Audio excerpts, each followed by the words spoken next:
Welcome to the new YouTube channel. If you haven't already done it, hit the subscribe button to follow us all season long for updates and content. So happy that you're here. It's going to be a great year.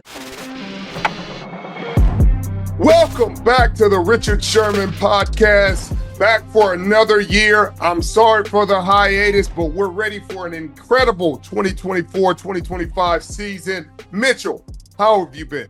Richard, we are back. I could not be better. I'm not more excited. The Lions are in training camp. Everyone's fired up in Detroit. I know everyone's fired up in Seattle. But I want to talk to you about the news out of San Francisco, out west by you, Richard. There's a little bit of turmoil brewing in camp right now without Brandon Aiyuk there. We just caught word that the Niners have allowed him to seek a potential trade partner. Richard, what do you see coming of this Brandon Aiyuk situation in San Francisco? Mitchell, now I got to put my Niners thinking cap on, Mitchell, because it's such a weird situation because for all intents and purposes, both sides have done everything you want in this relationship. They've had team success. Brandon Aiyuk has had individual success.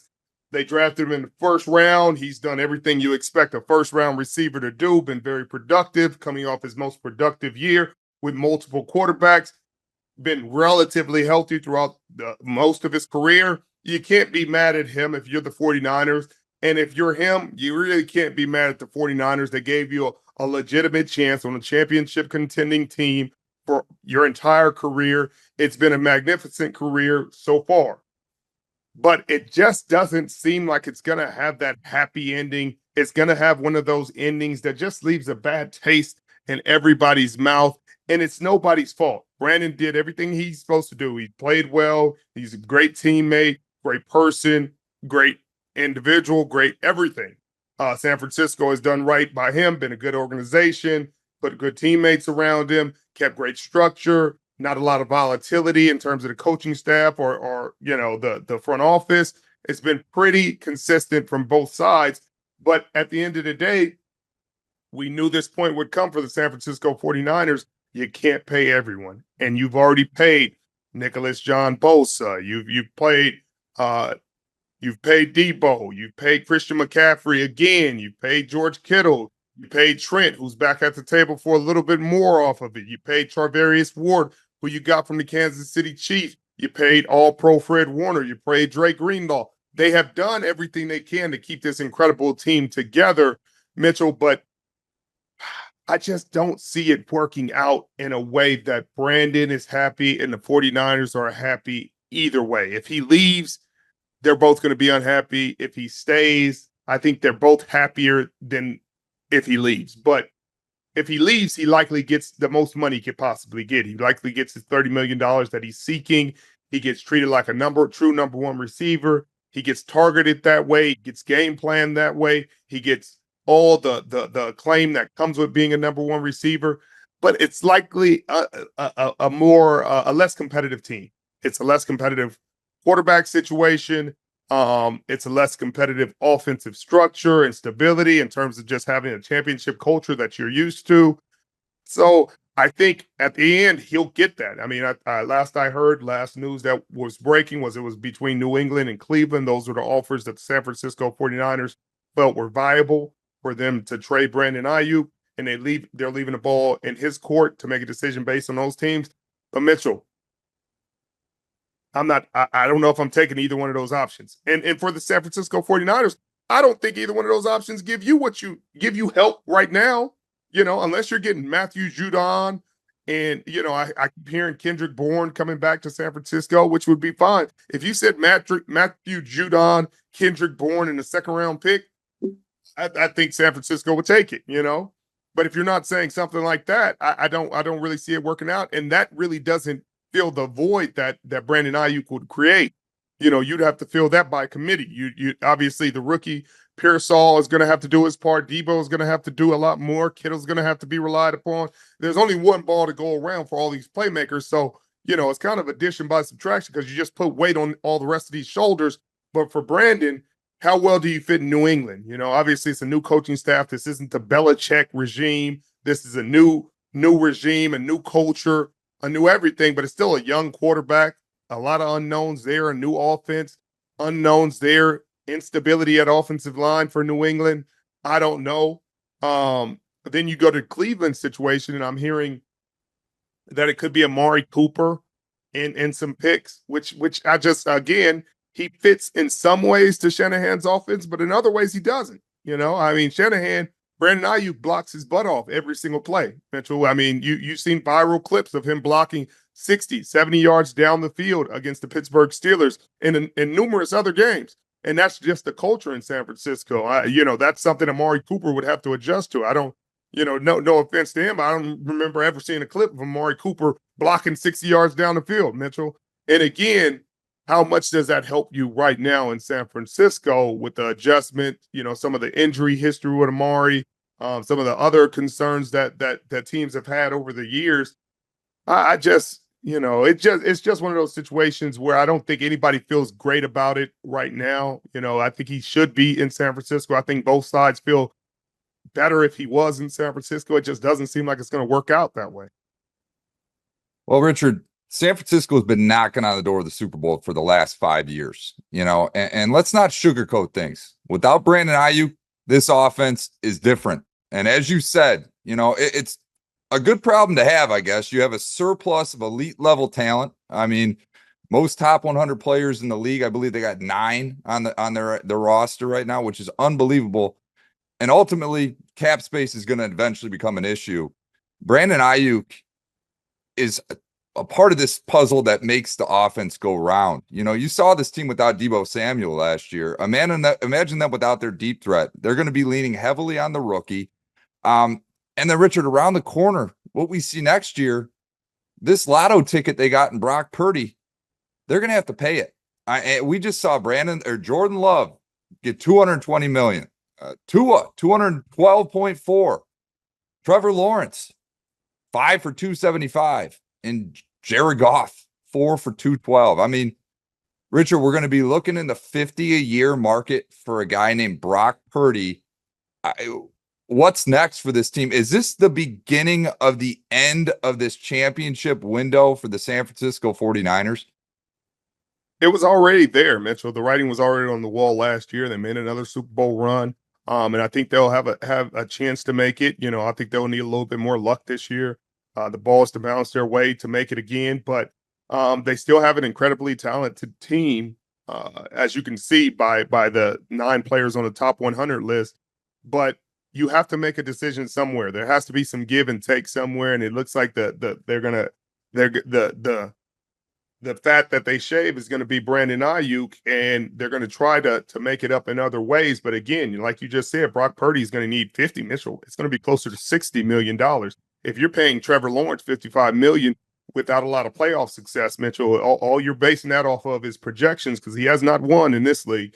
And so if you're playing guys like that, then a guy like Brock Purdy, just like Brandon Aiyuk, when he saw guys get paid $30 million, he saw your guy Amon-Ra St. Brown get 32. He saw Justin Jefferson get paid 30. His number was only like 27, Mitchell, 27, 28. They're flirting with that. But once those numbers came down, his number increased. He's saying, hey, I'm one of those guys. I can be as productive as those men are in that situation. Sometimes you're handicapped by the situation you're in. In some games, Mitchell, he's the 4th option. Some games he's the 1st option, depending on how the game shakes out. It may be Christian McCaffrey's day, maybe George Kittle's day, maybe Deebo Samuel's day, Mitchell, or it might be Brandon Aiyuk's day.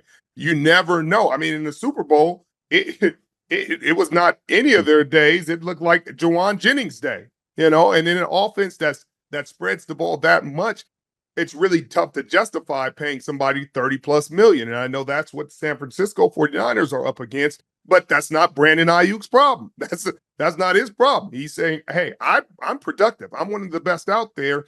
You're going to pay me like one of the best out there, whether you use me that way or not. That's what my talent says. That's what my production says. And I respect that, Mitchell. Again, I'm not mad at either side. I just don't feel like either side's going to end up happy with the way this goes. I feel like this is a bit of a lose-lose situation for both sides in what has been an incredible relationship between the San Francisco 49ers and Brandon Aiyuk. Not playing best ball at DraftKings? You're missing out. Here's what you need to know. DraftKings Best Ball Millionaire Contest is their biggest fantasy contest ever. We're talking $15 million guaranteed prize pool with two. That's right, 2 millionaires being crowned for first and second place. If you're a set it and forget it type, then Best Ball is for you. No waiver wires, no roster management, bigger rosters so injuries won't end your season. Only the draft, and that's it. You're set for the season. Still not convinced? Check it out. This year, DraftKings is offering everyone a draft one, get one special. Your $20 entry fee scores you a bonus ticket. Get in on all the best ball action. Download the DraftKings app and use code Richard. That's code Richard for all customers who enter the NFL Best Ball $15 million contest to get a bonus ticket and get a shot at being crowned one of 2 millionaires.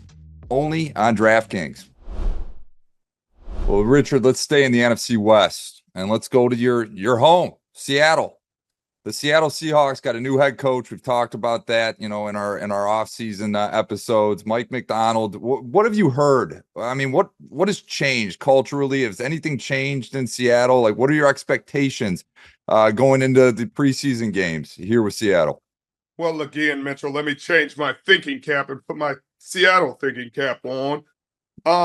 It's a lot of excitement in Seattle right now, Mitchell. I don't know if the fans are hearing it. I don't know if they're seeing it in training camp, but everything I'm hearing from the players, the staff, everybody in the building is this defense that Mike Macdonald has come up with is an issue. And he's putting guys in positions. Guys are thriving in this system. There is a lot of chaos being created. Offensively, they're still figuring it out. But Geno Smith looks really good. DK looks good. I think JSN looks really good. Tyler looks good. K9, your boy, looks ready, rared up to go for another incredible season. That offensive line looks healthy as ever. So there's a lot of excitement. So there's going to be some fantasy football rankings that change defensively based on some insider information, but we're going to get to that later on. But I think there's gonna be some heads turned, the first few games Seattle plays, especially defensively. I think people are still on the fence about Geno, but Geno's a guy. He's a guy. He's a guy, and I'm gonna go with that. You can judge him off his first 10 years and how up and down that went, or you can judge him off the last couple. I'm gonna judge him off the last couple because he's been a guy. When healthy, he's playing at a really high level. He looks great in training camp. He's dialed in as he's ever been. DK looks great, ready for a breakout season. They have all the pieces in place to make an incredible run. And if that defense plays like they've been practicing, whoa, there's going to be some changing of the guards in some areas of this National Football League. But I think there's a lot to be excited about. Obviously, it's first-time coordinators in the National Football League. That's always tough. That's always, a mystery how that's going to go, how you deal with the trials and tribulations. These aren't college kids. These aren't kids you could just say, hey, go over here and jump up through this hoop. These are grown men. You got to talk to them differently. Got to coach them differently. And it's an adjustment dealing with that in the chaos of a real game. And I think that's going to be a bit of adjustment for all this entire staff. Mike Macdonald has never been a head coach, but in terms of everything I've heard, and everything they could put on tape and could do to inspire a fan base and inspire a team, Mitchell, they have done it. They have done it. They are raring to go. Obviously, they did the whole picture takedown thing of the hallway walking towards the team meetings, and then they did the whole change back and forth and stand in front of the tip picture during the draft. Obviously, John Snyder and Mike have a sense of humor, but it's been really positive over there, and I'm heading to a training camp practice later on this week to check them out live again. But Seattle fans got a lot to be excited about right now. Hopefully, it pans out how it looks and how it sounds right now, Mitchell. But really positive, like you said, Richard. Last season, you saw glimpses. They just couldn't stay healthy. The O-line was beat up, but they got all the weapons. K9 looks to be in shape. Rare and ready to go. If Geno can stay healthy with this wide receiving core, who knows? They might be able to knock out San Francisco and take over the NFC West. It's going to be a challenge. Richard, let's go down to Texas. Well, one more second, Mitchell, because there's been so many pieces that they got on the defense that you really don't appreciate. It's just like in in Baltimore. There were guys that had career years that weren't expected to have career years. Now you got really proven players. Jaron Reed is really revved up to have an incredible year. I think he's going to do a great job. Tariq Woolen has been having an incredible camp. I think this team has all the playmakers that they need defensively. The defensive line is really, really incredible. Let me go down the list because I thought it was an embarrassment of riches when they got some of these guys, and then they drafted a guy in the first round. I was like, oh, well, that just seems a bit much because you got Leonard Williams, you got Jaron Reed, you got Draymond Jones, who they paid a ton of money for. You got Uchenna Nwosu, who's back after coming off an injury. You got Byron Murphy, who you took in the first round. That's a lot of money. That's a lot they got invested on the D-line. So I don't want to hear anything about they're not investing in the D-line or how they're going to stop the run. They got D-linemen. They have a ton of D-linemen that better show up and better play big this year. Devin Witherspoon is probably the best player on this defense right now with how he played last season. Very pissed off that he didn't make the top 100, which is just odd. I just didn't get that. I mean, I thought he would make it, but sometimes when you're young, he was a top 5 pick, though. So usually you get top 5 respect. But I think this team has got everything, but they need their big-time players to play big. And so they need these guys to play big. I don't know what's going on with Byron Murphy. I have not heard a ton about him outside of some off-the-field stuff, some nonsense. But I haven't heard a lot of big splash from his training camp. So hopefully he does something in the preseason to get these fans excited. But right now, he's not even a starter on the depth chart, which isn't anything to be upset about because you got big-time players in Jaron Reed, who's played football for a long time and played some great football, and Leonard Williams. Those guys are foundational pieces to this organization. But you kind of left scratching your head. Where does he fit in then?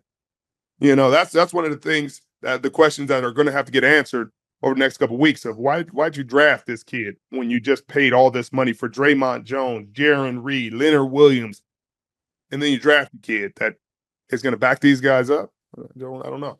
Well, depth in the trenches, Richard. If you can build that D line, like you said, with Witherspoon and Tariq Woolen, I mean, that defense looks like they have the potential to be a very good defense in this NFL. Richard, you talked about the NFL top 100. I'm just curious here. Tyreek Hill goes number 1. Patrick Mahomes number 4. How in the world is Patrick Mahomes? And then I see that Aaron Rodgers makes the list after playing, 5 snaps? Your thoughts on the NFL's top 100? I know you appeared high up in that list several times. What do you make of this year's list? I don't know, Mitchell. I don't know what you're doing. I don't know what they're doing with this one. For Tyreek to go 1, you at times during the season you could say that. You could say, man, he looked unbelievable. Maybe at 2 or 3, and you can make a case for Lamar Jackson being 2 or 3, MVP of the league. But when a guy for a third season cruises his team through, then gets into the playoffs, tears apart 3 of the best teams in the National Football League. It wasn't like he didn't have Murderer's Row. He had Murderer's Row. He had to go through a gauntlet to get there. And everybody said, he gets through this one, you got to give him credit because that Baltimore defense and Mike Macdonald, they were tearing everybody apart. It was a big, huge headline when they had that game against San Francisco 49ers with the 5 turnovers, the touchdowns. They just disrupted that team, went to San Francisco, beat the brakes off of them, came back and put the league on notice. And here come Patrick Mahomes in the playoffs. Well, that defense is cool. But Kansas City's defense showed up. Their offense scored 17, just enough to win it. But in the playoffs, in the Super Bowl, he did more than enough to beat the San Francisco 49ers, kept them in that game, made some fantastic plays down the stretch, won the game in overtime. I just don't see how you can put him anywhere but first and make it a legit case. I mean, you're losing credibility here. You're losing credibility if this guy is 4. You're losing credibility because in the playoffs, when it mattered most, that's pretty much where a lot of these things are judged. Because that's the last football you see. So if you're judging things off the regular season, I guess I could see it being ranked the way it is. But if you're ranking it with the full breadth, the full scope of everything you got to offer and everything we saw last season from preseason football to the end of the Super Bowl, you can't put him 4, Mitchell. You can't. You can't. That's disgusting. That's a discredit to the list. That's discrediting your list and what you guys have done because Reek wasn't one. He wasn't one. He got bullied by L'Jarius Sneed in the playoffs. He got bullied in a big way in the biggest game. He came back to Kansas City, could have had a huge impact on that game. They singled him up, they doubled him. But at the end of the day, you saw him getting pressed to the ground a few times in the playoffs. You can't be one. You can't be one, Mitchell. I'm sorry. You can be 2 or 3, but you can't be one after that. And if you put those things, if you put all of that into your calculation, then I don't know how you do that. Trent Williams, I understand. He probably could have been a little lower. Best left tackle in football, about to get paid again. That's why he's not practicing and playing right now because he knows, hey, I'm 36, but there's more money to be gotten. And if I'm going to get it at the end, I'm going to get it at the end. But there's not many people arguing that he doesn't deserve it. And if you look at the rankings with where they put Brandon Aiyuk, I thought that was incredibly low at 66. I said, wow, sheesh. I know they don't have that. They got to hire a bit of respect for what BA put on tape. But yeah, that I didn't like. Well, the fact that Patrick Mahomes appears at 4 and Aaron Rodgers even appears on this list discredits this list beyond measure, in my opinion, Richard. I mean, there's so many other players that deserve to be on the top 100. If you're out for the season, one series into the game, I'm sorry, but you probably shouldn't be on the list, But we can save that for another day. Richard, I want to talk a little bit about Dallas. They have seemingly lost this offseason. If there is a loser of the offseason, you got to give it to the Dallas Cowboys. We've seen it, and I don't want to brag about my hometown Detroit Lions, but I want to use them at least as an example here. The Lions are stacked with young talent. They've had guys on their roster they said they wanted to take care of, and they took care of them early. They paid Penei Sewell when he's got 2 years left on his rookie deal. And then you see Tristan Wirfs get paid more than him a month later. They paid Amon-Ra top dollar. Then we see A.J. Brown, Justin Jefferson, Jamar Chase inevitably. Brandon Aiyuk. You get ahead of the curve. You see Jared Goff get paid $212. Then we see Trevor Lawrence get paid more. Tua get paid more. Jordan Love get paid more. When you're ahead of the curve, like the Lions were, you don't have to deal with what CeeDee Lamb wants now at $35 million. If they would have paid him last year, he probably would have made away with 28, 30 million.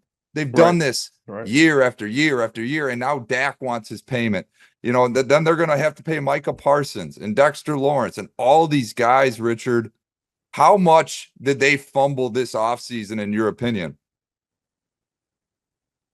I mean, as big of a fumble as there has ever been, Mitchell. This is a disastrous level of front office management, of player management, roster management, whatever you want to put it. Because and some of it is the front office, some of it is Jerry's expectations and the things that he said. If he didn't say anything, you don't expect anything. I guess you still expect something, but you don't expect him to go all in. When you say we're all in this offseason and you don't pay any of your high-profile guys, you don't pay any of the best players that are on your team, then it's like all in. I mean, are you saying that if we don't win this season, we're blowing the whole thing up and you're getting rid of your best players? Because I've never seen that work in this league. I have never, ever seen that work where you go into a season, instead of paying your best guys, you let them all walk and you start all over, starting from the quarterback. Because you have foundational players at foundational spots that have to get paid. You have CeeDee Lamb, who's, like you just said, is $35 million likely. You have Micah Parsons, who's likely, again, $33, $34 million a year. And it's because you waited. Because you did this, because of patience, or hey, you think you know better, or you're waiting for him to get injured, or you took a gamble and you lost. They're winning this gamble. Players are winning this gamble right now. Dak Prescott is winning this gamble. And for everybody and anybody who's saying Dak Prescott doesn't deserve $60 million and how can they pay Dak Prescott, please take a little bit of time out your day. Go to the playoff standings for every single quarterback that you think deserves more money than him and see what they are. See how many games they've won in these good playoffs that everybody puts Dak on the they kill Dak about it. Hey, Dak doesn't win in the playoffs. None of them do. Patrick's the only one who's been winning as of late. Last couple of Super Bowl winners are what? Patrick, Tom won one, Stafford, I think. Mm-hmm. Those are for the last 4 or 5 years. Those are the quarterbacks that have won. Are any of your favorite quarterbacks on that list? They're not. So they didn't win it. So they're not winning. So every quarterback that you put on these lists, like, man, he's better than Dak. He deserves more than Dak. He probably doesn't. Dak was second team All-Pro last year. Honestly, had an MVP caliber season, and I thought it should have deserved more consideration, but that's a story for a different day. But it's almost like more people are saying they need to get rid of Dak Prescott. More people are saying, like, had the best season of his career. And now y'all saying get rid of him because they got put out of the playoffs. Like that defense didn't let Jordan Love have a field day. Like, oh man, it was all Dak Prescott. He don't play offense and defense, ladies and gentlemen. He does not. And obviously, you guys know I'm not the biggest Cowboys fan in the world at all, but I'm not going to let nobody sit here and play me like a fool. And clearly, if you believed in your guys, you would pay them. If you're a good organization, like you said, Mitchell, Detroit is creating a good organization, a great culture. Hey, you earn your money, we pay you your money. We keep homegrown. CD, Micah are homegrown. Dak is homegrown. And you're not paying them. What message are you sending to the rest of the team? Hey, if you play like a superstar for our team, we're going to make you play your whole contract out and we still might not pay you. Is that the message that you want? That's a winning culture? It's not. It's not a winning culture. And I don't understand it. I don't even understand what you're thinking, what the logic is. I can't even find a silver lining to be like, well, maybe they're thinking about this. It's like, hey, we want the price on all these guys to be as high as possible, and then we're going to pay it. Or then you're not going to pay it, and somebody else is going to pay it, and you're going to lose them all for free and get, what, a third rounder? It's not worth it. It's colossal mismanagement this offseason, Richard. I'm very interested to see what happens to them going into next season and the season thereafter and how this roster shakes out. Richard, I want to start talking a little bit more about something we really haven't talked a whole lot about, and that's fantasy football. Shout out to our partner, Fantasy Pros. You know, they gave us a little fantasy cheat sheet that we got. You can check them out for all your fantasy sports needs. I know it's fantasy draft season for all you guys. Richard, I got to get your take on this year's landscape. Let's go through the top 10 at each spot. You know, top 10 QB, wide receiver, tight end. You know, give me some of your sleepers along the way. Richard, let's start with the QBs. Who do you like going into this year's fantasy football season? Well, I think with the quarterbacks, you got to start with Josh Allen. I mean, his production is undeniable. Obviously, the turnovers are something that leaves you scratching your head. But in terms of fantasy, he's got to be number one on the list, Mitchell. I think he had, 42, 43 touchdowns last year? He dominated. He dominated. Jalen Hurts got to be next on the list. I think he's going to be incredibly productive. He's looking healthy faster than ever. It looks like that knee injury that was nagging him last season has gotten healed up. He looks as good as he's ever looked. And he has two big-time receivers in all day, always open. A.J. Brown, of course. I mean, that receiving core is going to be as good as it gets. I think I mean, they're both over 20 million. What are they getting? AJ's getting 30 plus. 30. Right. AJ's getting 30 plus, and let's see. I think he's getting 20. Devontae's getting 25. So you got $57 million a year invested in the receiving core. I think they better be productive, Mitchell. And I think they're going to be. Obviously, Patrick Mahomes has got to be on this list with his new weapons. But he's losing Jerick McKinnon, but I think he's going to be as productive as long as Travis Kelce's there. His production isn't going to dip. He got his deep threat. He got his new deep threat. He got a couple deep threats. Right. Nothing but speedsters on that lineup, man. Nothing but speed.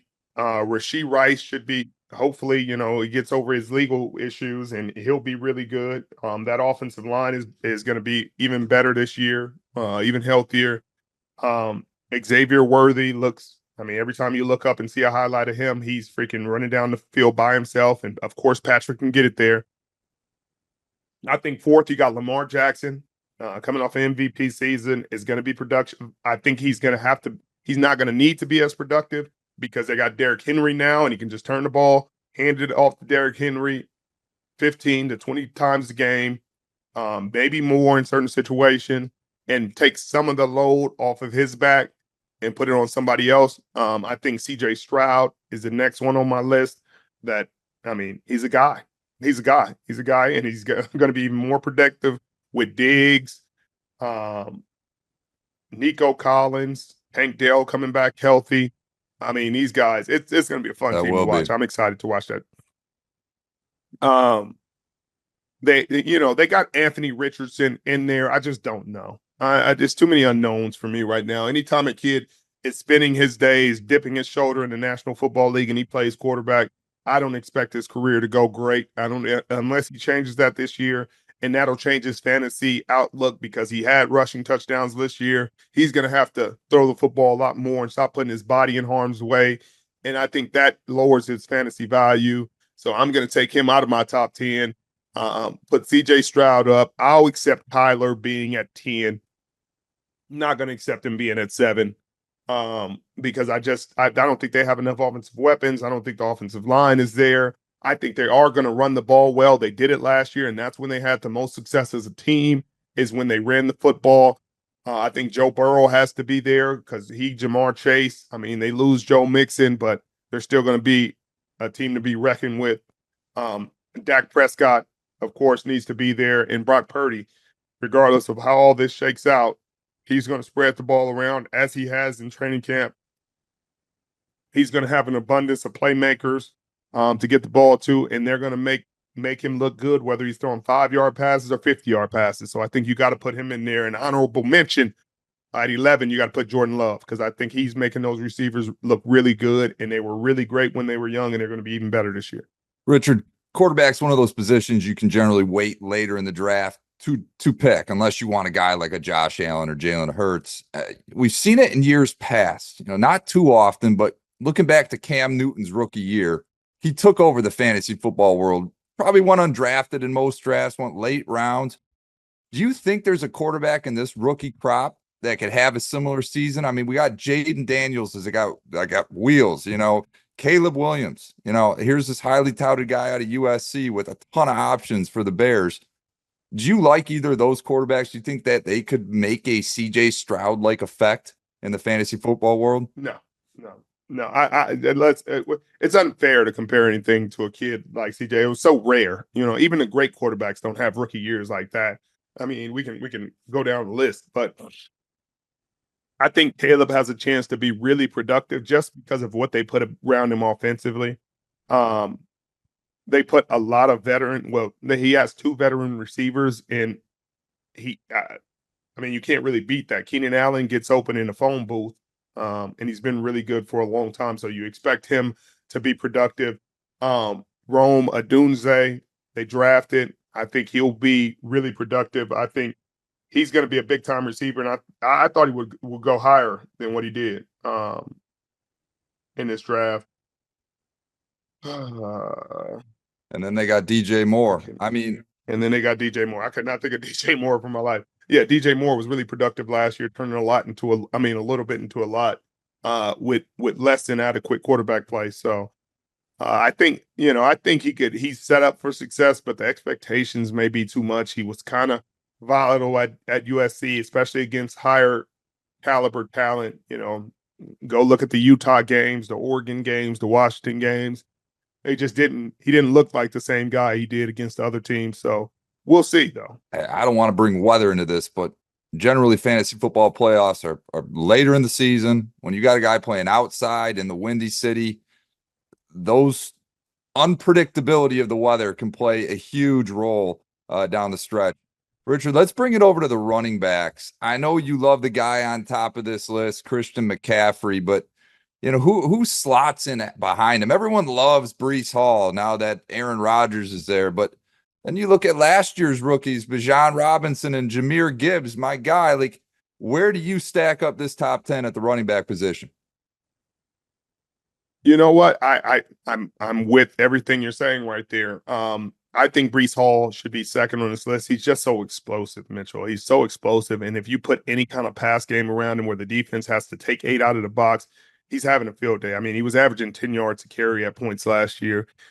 So I believe in what everybody else believes. If he's healthy and Aaron's healthy and that pass game is what it's supposed to be, it's going to be a fun year for the New York Jets. I think Jahmyr Gibbs is higher on that list. I just don't know. Jonathan Taylor is going to be great, but it's still so many unknowns. He did well at times last year, but he was splitting duties. Like, how much does he split duties this year?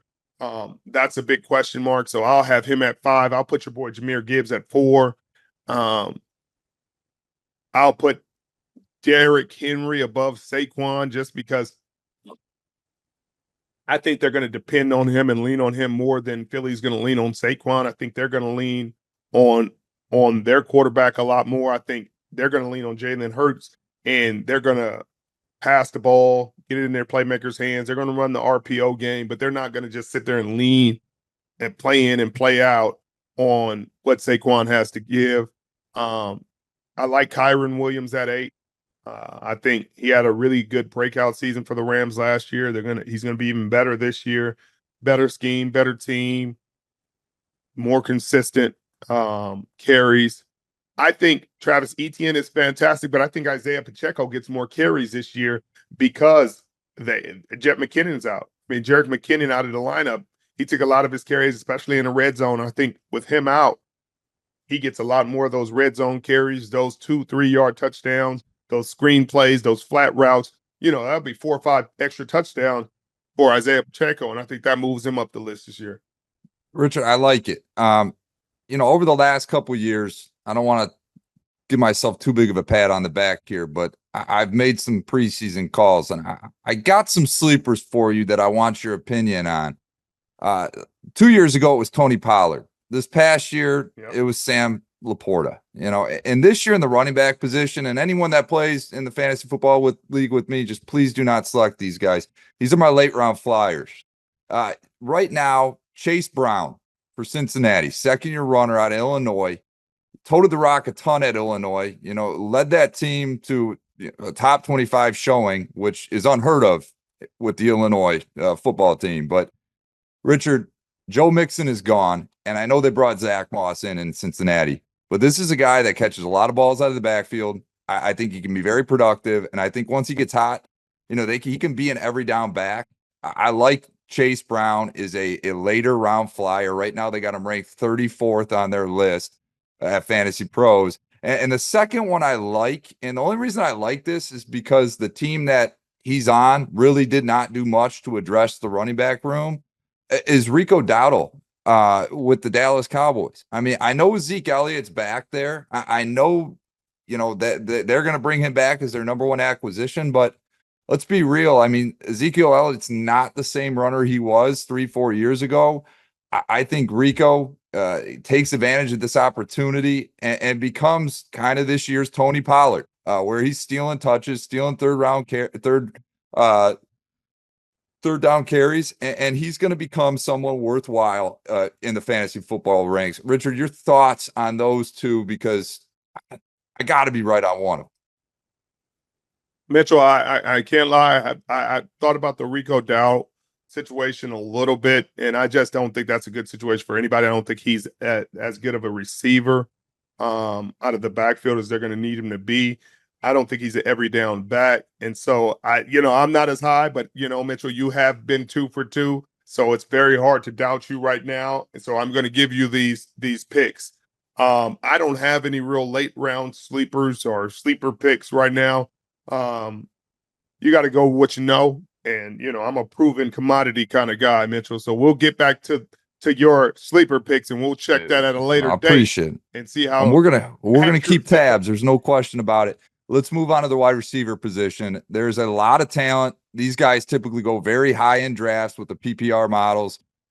Richard, who's number one at your list? Because it could be CeeDee Lamb, Tyreek Hill, Jamar Chase. I mean, even Amon-Ra St. Brown, Justin Jefferson.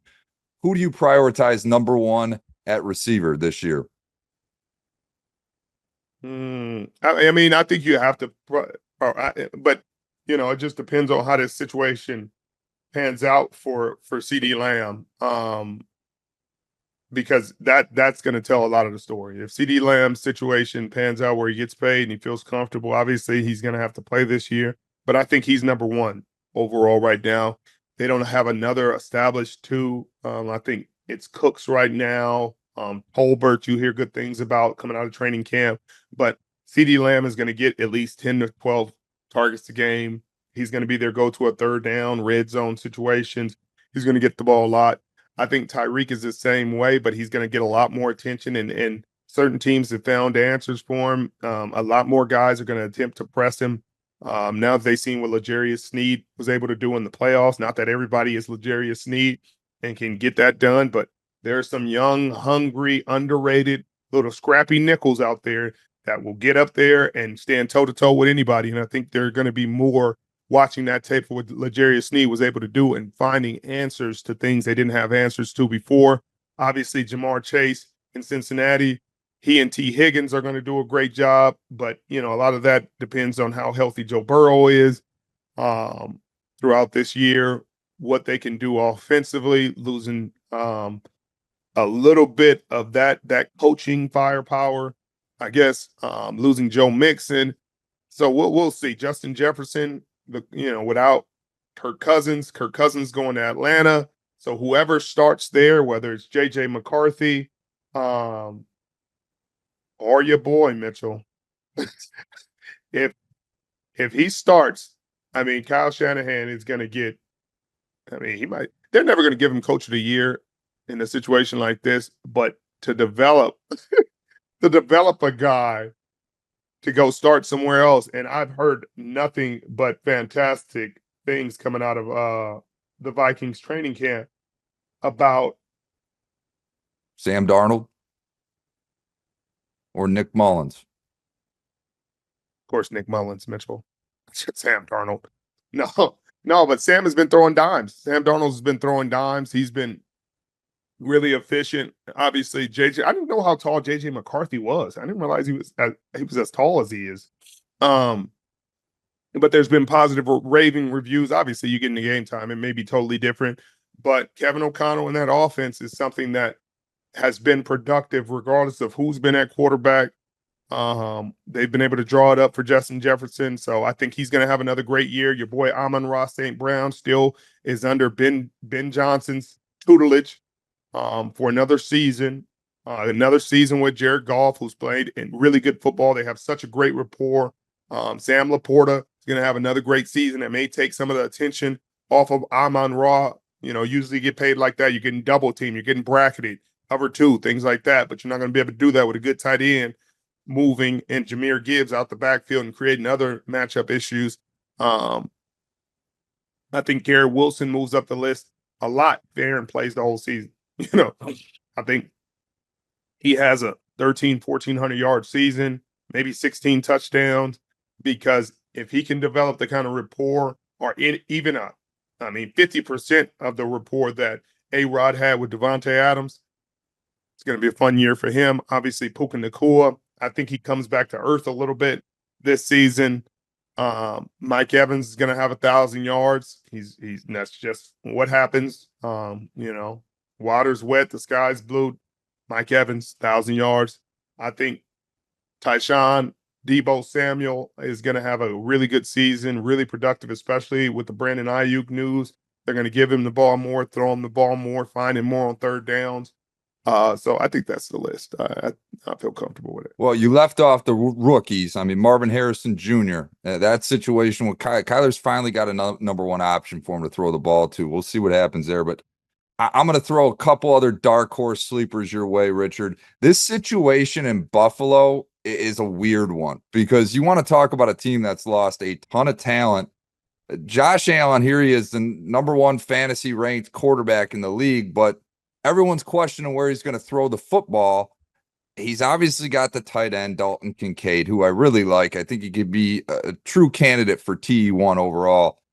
But I think Khalil Shakir is going to have a big year, Richard. That I'm calling it right now.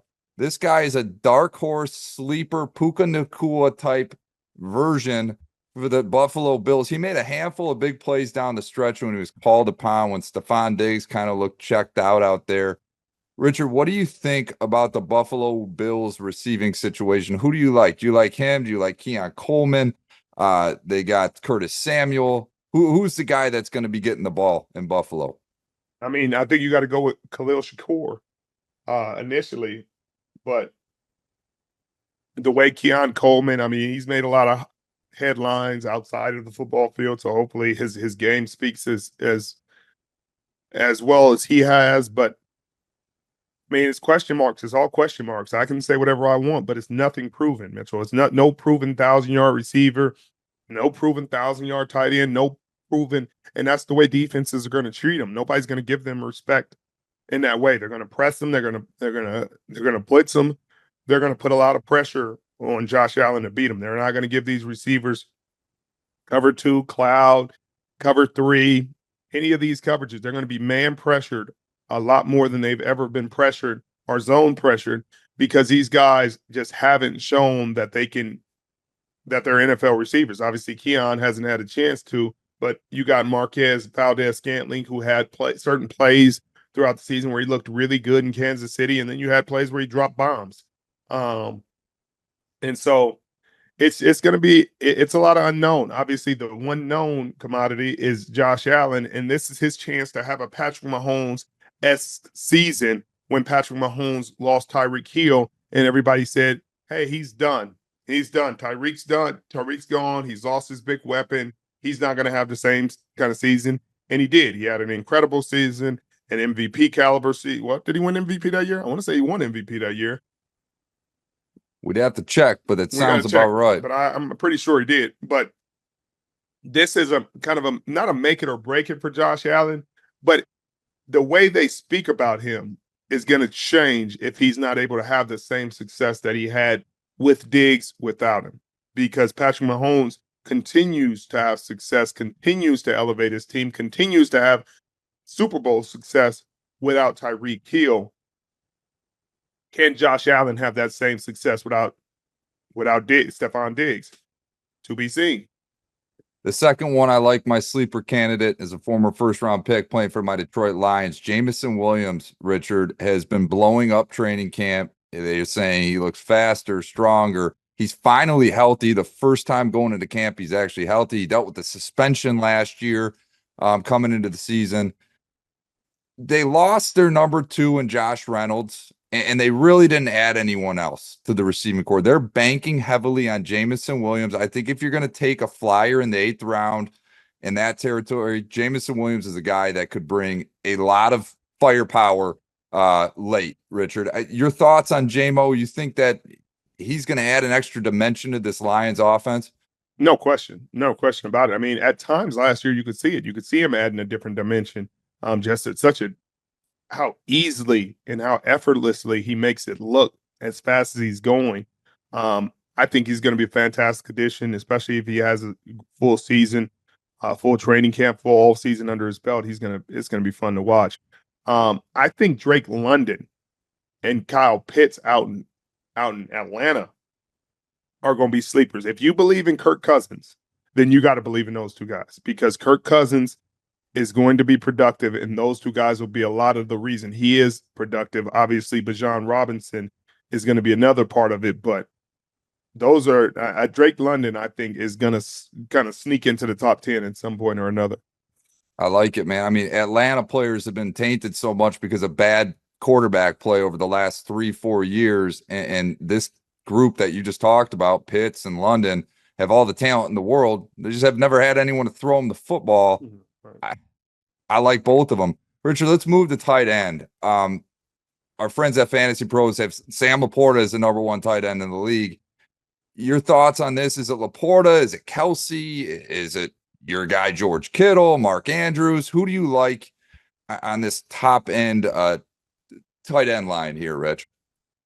That's tough because there's so many quality tight ends in this league, Mitchell. There are so many.